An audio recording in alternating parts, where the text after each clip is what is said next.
So, have you heard the news? Living in the future, feeling is the key to manifestation. Well, how about we also understand that living in the end and the feeling of the end, like we already have it, and as if, faith in things unseen, all that manifestation jargon. What if we merge that with spirituality and understand that that future that we want, that is the future that our higher self is already living.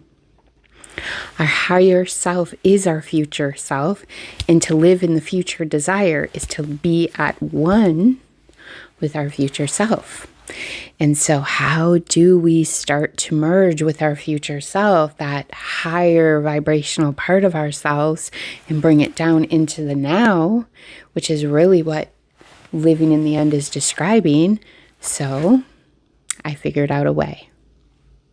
Okay, so let's start with this analogy. When we go to psychology-based healing, we'll just call it, or help, we get into a lot of looking at our inner child, right? And so just to understand from a conceptual standpoint, psychology is teaching us to look at our inner child, which is our past self, right?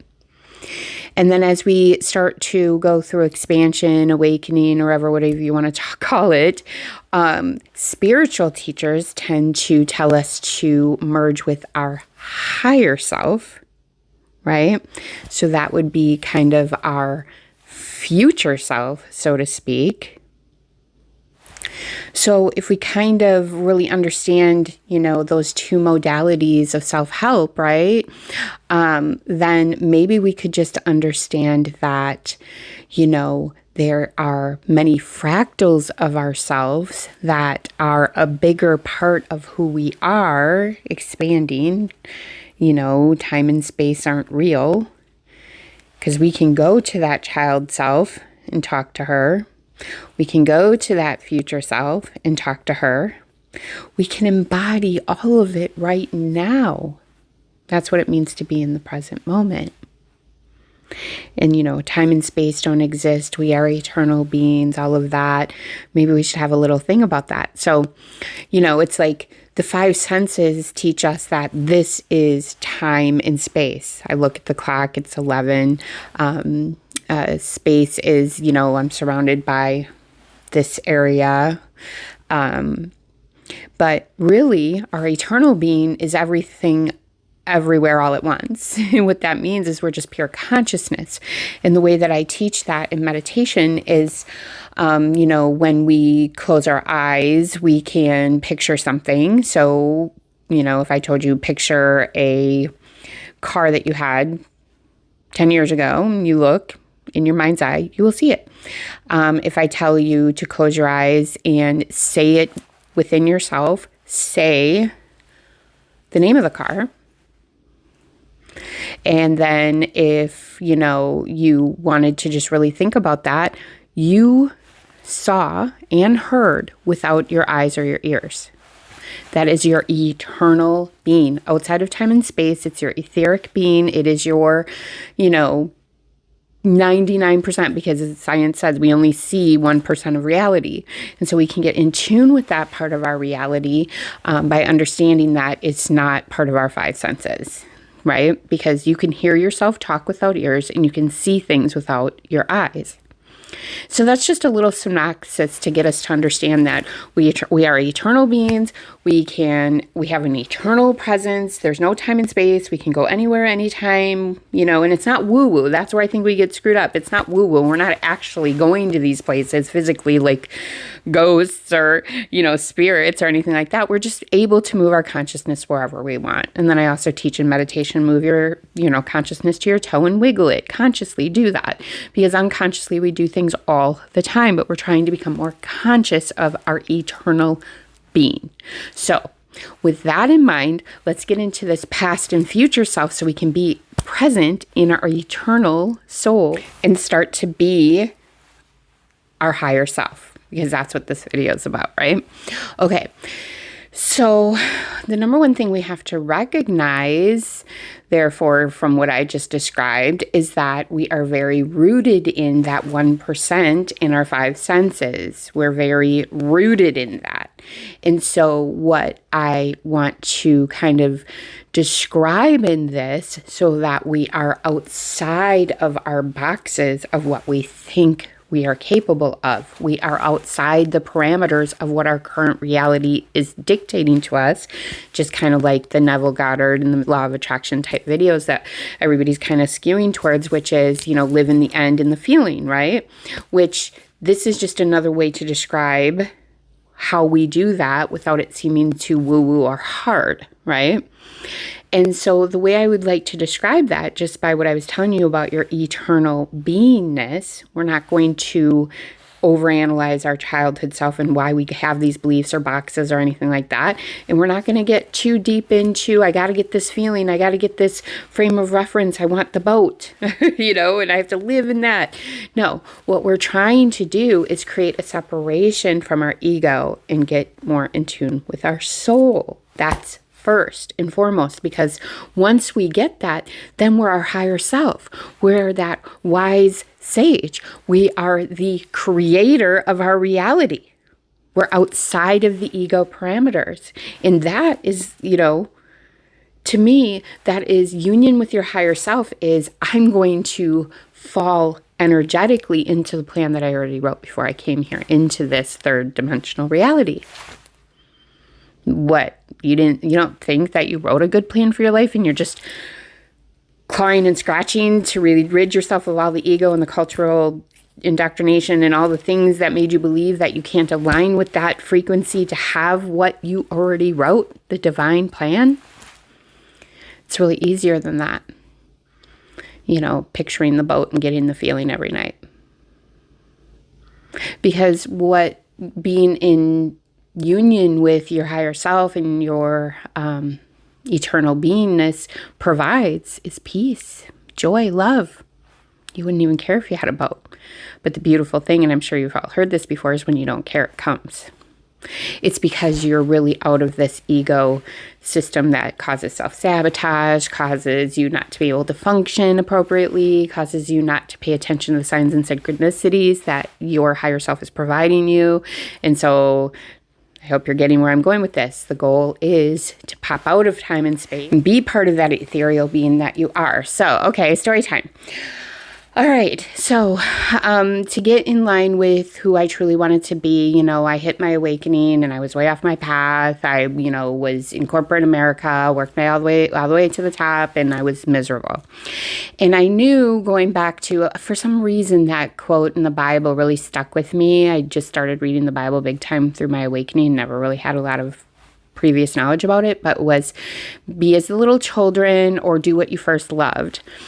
And I was like, okay, so I noticed at a young age throughout my life, I've always counseled, coached, motivated. I just had this inherent click in me, even in the younger days of my corporate careers, like when things felt bad, like I worked for AT&T and they had us read this book, Who Moved My Cheese, just so we could accept change and conflict and all of that. And then everybody came out of there grumbling. And I was like, don't worry, guys, everything's always going to work out. I was just that type of person.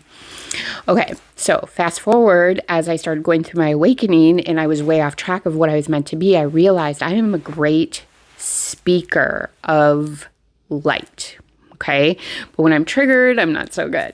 Right. And so the triggers were just coming from that place that I didn't believe I could do it. So number one thing was to start doing it. And so then I just started to realize, okay, I'm going to start teaching what I'm learning through my awakening about Jesus, about spirituality, about anything. So I just started teaching everybody around me. Then I started getting into tarot and dream interpretation. And then I just started teaching everybody. And I was changing people's lives, y'all. But the one thing I wasn't doing was changing my own. Seriously, I still felt like crap. I still didn't feel like I was aligning with things. I still felt awful. I was just, it just really reminded me of the hairdresser that's hairs always look like shit. And it's just like, that's me. I'm the person that can help people, but I can't help myself. But that was key for me to understand because that was showing me my duality. And this is really important for all of us because the duality is that ego self and us not popping out and becoming and merging with our higher self. So what was happening is then I was creating even a more divide because I was doing all this external action and helping people, but I really wasn't getting that higher change for myself. And so here's the key. This is what I finally did to finally click and be like, oh, I can merge with my higher self. And here it is. Become distant from your pain, problems, conflicts, all of that like you do for others. It's just that simple. Psychology teaches us to go and analyze. What is that doing? I want to go up here and be the wise sage. I could do it for others, but I wasn't looking at my life from that place. Why? Because I was triggered. Triggers, emotional triggers in my own interpersonal conflict was keeping me from consciousness. You go to sleep, you just stay in ego patterns. Miserable, right? That's what this video is for. So we want to integrate our higher self. And how we do that at first is we just become that wise sage. We have to learn to pop out of the triggers and look at it from that bird's eye view. Reminds me of that lyric by Taylor Swift that I use so much through this process of getting to that place, which is, honey, when I'm above the trees, I see it for what it is. I can't believe I just sang, but that was it. It was like, I have to rise above the trees and see it for what it is. So what you were able to do with others is because you're not in part of the conflict, you're not triggered, you're not in the lower dimensions of consciousness. So you can see it from that bird's eye view above the trees and you can give them the right information. And the reason you can't do that for yourself is because you're not using the opportunity. And that's because we don't really even know how, because we're so triggered and we get into these patterns, right? Well, here's the how.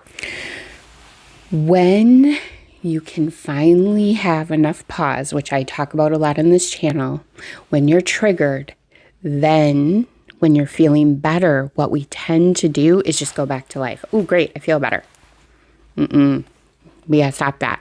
That's what keeps us on the hamster wheel. Next trigger, we do the same stuff. Then we feel better, we do the same stuff. Duality. So what we have to start trying to recognize is we have to be our own coach. Yes, we're great at helping others because we're not integrated into their chaos. So we have to be our own coach and look at the situation from this bird's eye view when we're not triggered and start coaching ourselves. And this takes a lot of presence, y'all, because you have to recognize that the worst part about it is that you can start coaching yourself, but then when you get triggered, mostly in fear of change or, depression because you think you're losing something or something, you're not listening to that wise sage. But I'm here to tell you, the more and more you do that when you're not conflicted and you start talking to yourself from that wise sage, future self, higher self place, then when you're in the triggers, this is the key, there'll be a separation in that higher person sage will start talking to you. You'll be able to hear it. Yeah, that's key. So I hope you understand where I'm leading you here is we want to be our own coach. We want to be our own motivational speaker. We want to be our own coach, counselor, spiritual advisor. We want to be our own.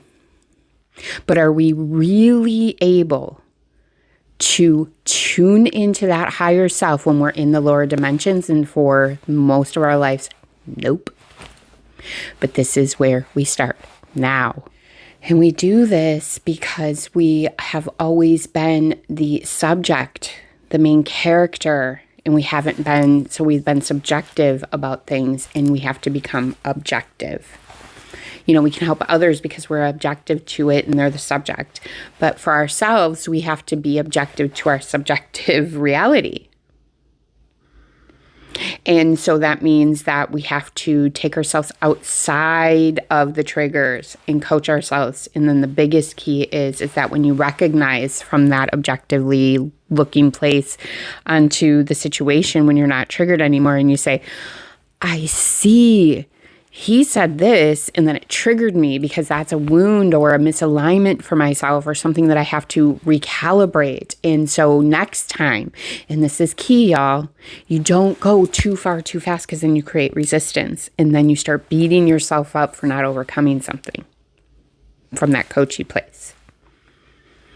And so be your own coach, be your own spiritual advisor. Be your higher self. At first, when the trigger is passed, looking at it, seeing, oh, this is the small detail. This is the trigger. This is the thing that I can look at and start to flip a little bit. Not too far, too fast. And then minor accountability from your coachy place. I don't have people call me every week. And last week we said, okay, now you're going to create a pause when your daughter says that she ain't going to do shit. And now you're going to say, okay, that's cool, but then I'm not either. And then you just move on. You're not trying to make her, force her. And then they call and they say, nope, I snapped out, grounded her. She ran away. Now she's gone. And I'm not going to be like, well, dumbass, why'd you do this? Da, da, da. No, I'm going to be like, okay, well, she'll be back. And this is how we're going to, now we know this is where it, has to get, we got to keep doing this until the unconscious gets that we're not doing that self-sabotage pattern anymore. We're going to do it from the wise sage place. And that's what you have to do with yourself. Mm-hmm. The shadow aspects and the triggers and all of that, they've gotten so intense because we are not forgiving ourselves. We're not dusting ourselves off and trying again. We are really just looping, spinning. And then we attract people that spin with us. And then we blame them. Projection. So we are going to be the wise, higher self sages to our lower children-like selves that are stuck in these patterns. That's all it is, y'all. You don't need anybody outside yourself. That's exactly what that means. I used to hear that all the time. Everything you need is inside you. This is it. You can be your teacher and your student. You can be your wounded child and your elder sage. You already are all those things. Time doesn't even exist. So I hope that really helps you, because the goal here is that once you can start popping out of that subjective place that's stuck in the storm, even when the storm is happening, and you become that awareness, that sage, that, higher part of your consciousness, highest part that you can potentially hold, and you look at it, you're going to be like, oh, see it for what it is.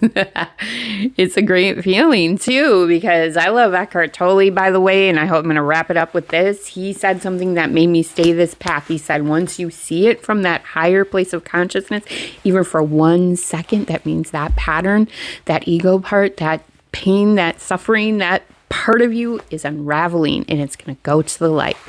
And I'm like, bam, that's all I needed to hear, because I could do that. And you wouldn't believe it. I could. And it did work. And it did start unraveling. And before you knew it, every time I was triggered, I was able to pop into that place and be like, yeah, I'm not falling for this shit show. I'm not falling for the devil in this pattern. I am done. Not today, Satan. And that was it. It was on. I was always able to go from that wise place. People like that. And this is the key to being conscious all the time and creating the life you want and living in the future, is embodying your future self, your higher self. Then everything you want, it's just available to you because you're not spinning. All right, so I hope this helps, and I really want to hear anybody have any advice for me on what worked for you to pop out of this limited, triggered ego system that's got you in duels with the whole world and got you into this higher future self in, embodying that. If you have any stories, please share. And if you like the video, please like, share, subscribe. And until next time, take care.